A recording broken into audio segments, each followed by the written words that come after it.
علماء فرماتے ہیں 6 عادتیں بہترین ہیں۔ سب سے پہلی فرماتے ہیں حضرت ابو مالک اشعری روایت کرتے ہیں، ابو مالک اشعری آپ فرماتے ہیں نبی علیہ السلام نے فرمایا سب سے پہلی بہترین عادت یہ ہے کہ دشمنان خدا کے ساتھ تلوار کے ساتھ جہاد کرنا، یہ بہترین عادت ہے۔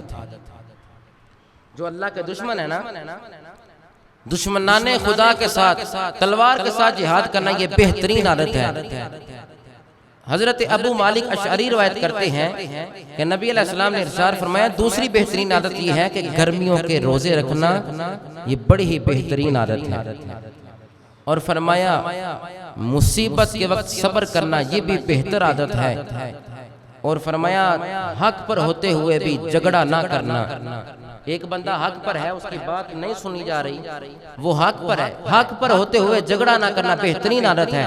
ابو مالک اشعری روایت کرتے ہیں نبی علیہ السلام نے ارشاد فرمایا بارش میں تکبیر اولیٰ کے ساتھ نماز جا کے پڑھنا بہترین عادت ہے، اور گرمیوں میں گھر سے اٹھ کر مسجد جا کر نماز پڑھنا بہترین عادت ہے، اور فرمایا شدید سردی میں کامل وضو کرنا یہ بہترین عادت ہے۔ سیدنا علی المرتضیٰ شیر خدا رضی اللہ عنہ فرماتے ہیں سردیوں میں کامل وضو کرنا مجھے علی کو بڑا پسند ہے، گرمیوں کے کامل روزے رکھنا مجھے علی کو بڑا ہی پسند ہے۔